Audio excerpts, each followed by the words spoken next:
Bismillahirrahmanirrahim. Baik, sebelumnya Assalamualaikum warahmatullahi wabarakatuh. Selamat pagi, semangat selalu nggih. Semoga kesehatan senantiasa menyertai kalian. Dah kembali kita berjumpa dengan Pak Tommy untuk belajar matematika yang asik dan menyenangkan nggih. Oke, are you ready untuk belajar hari ini? Siap semua nggih? Oke, tapi untuk mengawali kegiatan belajar hari ini, mari kita mulai dengan berdoa terlebih dahulu. Membaca basmalah atau doa mau belajar boleh dipersilahkan. Bismillahirrahmanirrahim. Oke, are you ready?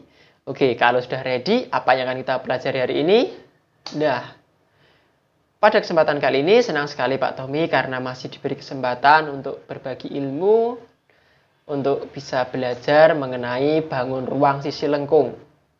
Nah, jadi hari ini kalian akan belajar BRSL. BRSL itu adalah bangun ruang sisi lengkung. Belajar bareng Pak Tommy, guru SMP Muhammadiyah 1 Gamping, salah satu SRB Provinsi DIY tahun 2020. Nah, pada kesempatan kali ini tujuan pembelajarannya adalah siswa mampu menyebutkan contoh-contoh benda yang termasuk ke dalam bangun ruang sisi lengkung. Kemudian yang kedua, peserta didik dapat menentukan atau menyebutkan unsur-unsur bangun ruang sisi lengkung secara tepat.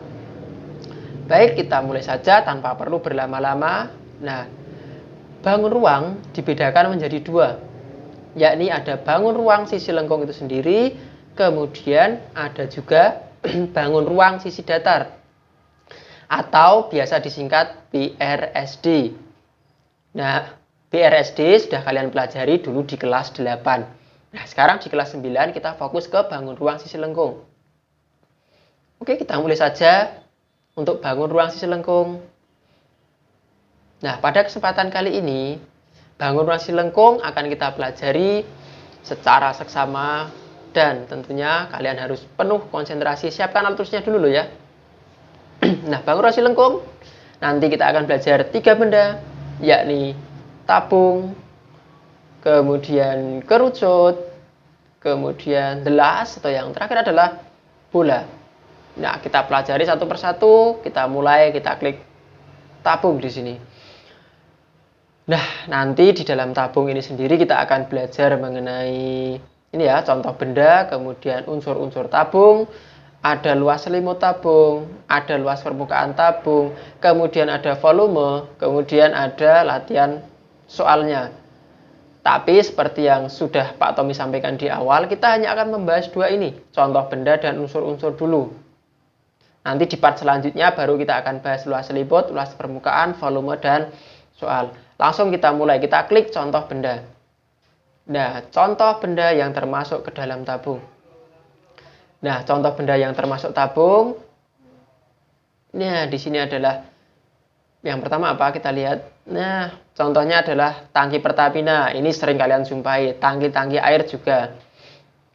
Tentu kalian sering menjumpai benda-benda seperti ini. Nah, benda-benda di lingkungan sekitar kalian. Kemudian ada kaleng permen Fox di sini ya. Contoh yang kedua. Ini bukan iklan loh ya. Oke, lanjut. Yang ketiga ada tabas. Pasti di rumahnya sering menggunakan ini juga. Jadi tidak asing ya. Sering kalian jumpai juga. Oke, yang keempat masih contohnya juga. Ada kaleng cat. Nah, ini sering kalian jumpai juga kaleng cat. Masih banyak contoh-contoh benda lain, nanti bisa kalian cari sendiri ya. Lanjut. Tadi contoh benda sudah. Nah, lanjut ke unsur-unsurnya tabung. Nah, unsur-unsurnya apa aja toh? Nah, di sini ada gambar tabung ya ini. Nah, gambar tabung. Gambar tabung Pak Tommy buat jaring-jaringnya di sini. Nah, di sini ada jaring-jaring tabung. Kalau kalian lihat, di sini ada gambar lingkaran, ada gambar persegi panjang, ada gambar lingkaran lagi. Nah, itu apa aja toh? Nomor 1. Nah, yang nomor 1 itu adalah R atau jari-jari tabung. Jari-jari tabung itu sama saja dengan jari-jari lingkaran. Nah, lingkaran sudah kalian pelajari di kelas 8. Nanti tinggal di kelas 9 berarti kalian lebih terampil, sudah lebih jago ya. Kemudian yang kedua, ini ada T. T itu sebenarnya diambil dari sini loh ya. Nah, ini T. T itu apa? Kita lihat di sini yang nomor 2. T itu adalah tinggi tabung. Nah, sebenarnya tinggi tabung itu adalah jarak antara bidang alas, ini alas, kemudian dengan bidang tutup yang atas, ini loh, ini alasnya ya. Kemudian jaraknya itu tinggi nih, sebagai tutupnya, nah jaraknya kan segini nih, ini sebagai tingginya, gitu ya. Lanjut, masih ada nggak unsur-unsurnya? Oh, ternyata masih, apa? Nomor 3. Kalian lihat di situ, ternyata nomor 3 adalah si tabung. Si tabungnya itu apa? Nah, si tabung itu adalah selimut tabung yang berbentuk persegi panjang dan sisi alas serta tutup yang berbentuk lingkaran. Tunggu. Oke, kita kembali. Lanjut, tabung sudah nggih? Nah, kalau tabung sudah, lanjut ke bangun yang kedua yaitu ke kerucut. Nah, yes, terbang pesawatnya ya. Oke, kerucut. Kerucut.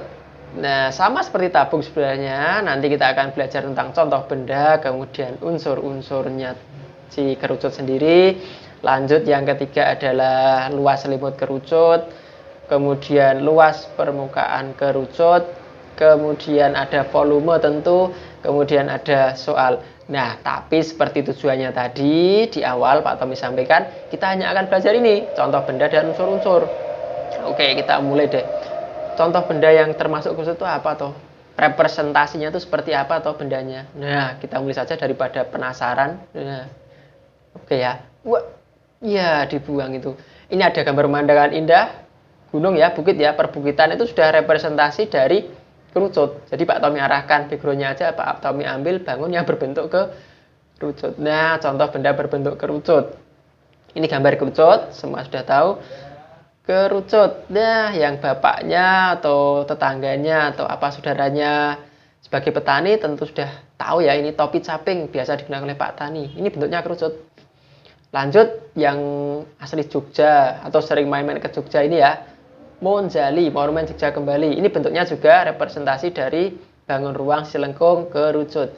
Yang ketiga adalah gunung. Nah, gunung ini adalah representasi juga dari kerucut. Masih ada tuh. Oh ya, yang keempat ada, wah ini yang lagi lapar ya, maaf ya. Ada tumpeng. Ya. Tumpeng ini juga bentuknya kerucut. Bisa ya. Oke, kita kembali. Ini contoh benda-bendanya. Nanti bisa kalian sebutkan lagi. Ya, kita kembali. Yes, terbang pesawatnya lagi tuh. Nah, unsur-unsur kerucut. Nah, unsur-unsurnya apa aja tuh di sini? Unsur-unsur kerucut. Nah, ini ada gambar kerucutnya di sini. Kemudian Pak Tommy buatkan jaring-jaringnya. Nah, yang nomor 1. Nomor 1 itu apa toh? Nah, nomor 1 adalah jari-jari kerucut. Sama, di sini jari-jari kerucut itu sama dengan jari-jari lingkaran. Lanjut.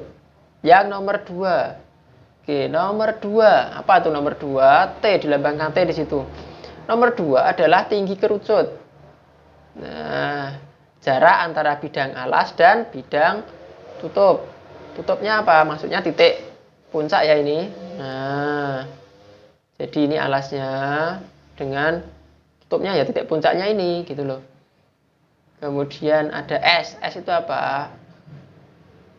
S. Di sini S itu adalah apotema atau sisi miring pada kerucut. Kemudian yang nomor 4. Nomor 4 itu apa?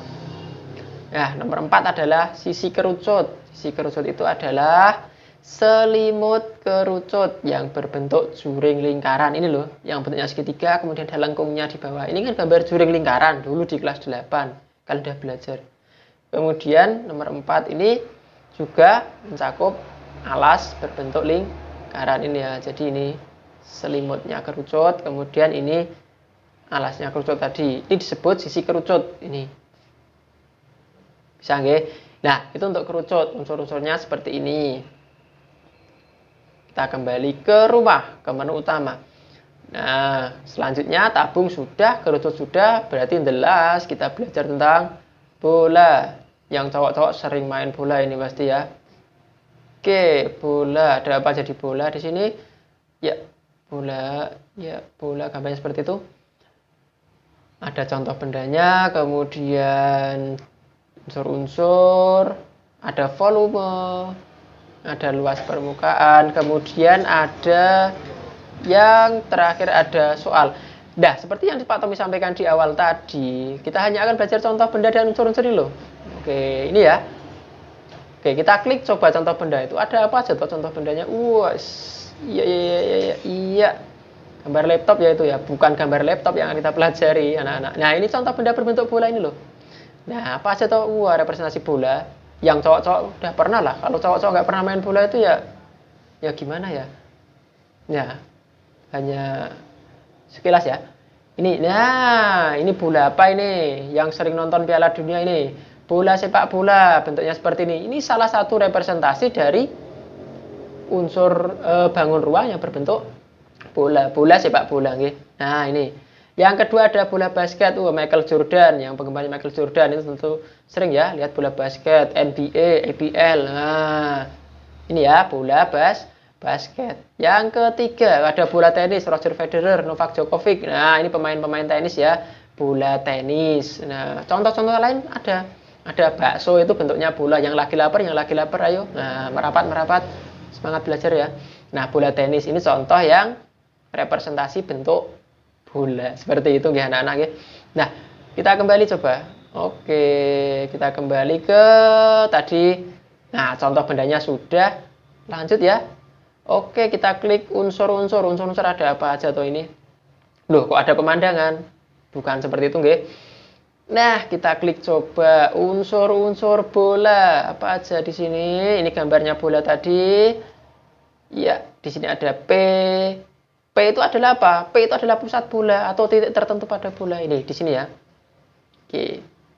Kemudian ada R, sama tadi ada R, karena ini semuanya bangun ruang itu sebenarnya pada dasarnya mengikuti lingkaran seperti itu. Jadi pasti ada jari-jarinya. Kemudian jari-jari bola R itu ya jarak antara dua pusat bola dengan si lengkung. Ini kan pusat bolanya ini. Kemudian si lengkungnya yang ini nih. Nah, ini namanya jari-jari nih. Gitu ya. Nah, kemudian ada D. D itu apa sih? Kita lihat di sini. Nah, D itu adalah diameter. Diameter bola itu tali busur yang melalui pusat bola. Jadi ini sebenarnya tali busur. Nah, melalui pusat bola. Ini ya, ini disebut diameter. Diameter itu yang ini ya, panjangnya sampai sini. Kalau jari-jari itu dari pusat ke, nah ini sisi lengkung bola. Itu ya, untuk bola. Nah, tadi kita sudah belajar tentang tabung, kemudian sudah belajar tentang kerucut, kemudian sudah belajar tentang bola. Nah, mari kita simpulkan. Apa atau kesimpulannya? Kesimpulan. Yuk, kita buat kesimpulan yuk. Nah, tabung. Kesimpulannya sebenarnya seperti ini. Tadi benda-bendanya bisalah kalian menyebutkan contoh-contoh bendanya di lingkungan sekitar kamu yang bentuknya tabung. Nah, tapi pokok utamanya ini ya, tabung itu memiliki 3 sisi, yakni sisi alas, kemudian sisi atas atau tutup, dan sisi selimut. Kemudian yang kedua memiliki 2 rusuk, rusuk alas dan rusuk atas. Jadi rusuknya itu yang berbentuk lingkaran. Apakah memiliki sudut? Jelas tidak memiliki titik sudut. Itu untuk tabung. Kemudian yang kedua kerucut, seperti capingnya Pak Tani tadi. Kerucut memiliki 2 sisi, yaitu sisi alas dan sisi selimut. Ini alasnya loh ini yang lingkaran. Kemudian selimut, ini ya selimut. Memiliki 1 rusuk alas. Tadi Pak Tommy bilang rusuk itu yang berbentuk lingkaran. Ini ya yang bawah. Kemudian memiliki 1 titik sudut. Yang mana? Ya, tepat sekali. Titik sudutnya ini loh, puncaknya ini sebagai titik sudut. Selanjutnya ini ada bola. Bola itu sifatnya apa atau unsur-unsurnya apa? Bola itu hanya memiliki 1 sisi, yaitu sisi yang menyelimuti bola itu sendiri. Ya ini sisinya.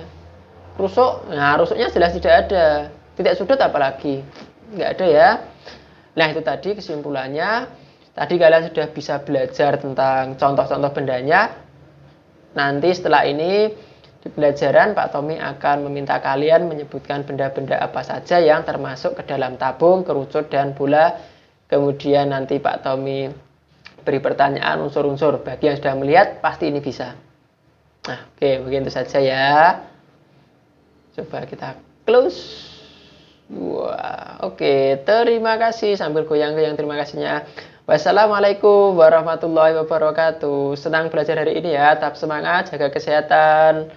Semoga kalian dilindungi dari pandemi ini, nggih. Terima kasih. Wassalamualaikum warahmatullahi wabarakatuh. Kita bahas untuk part selanjutnya. Jangan ketinggalan video Pak Tommy.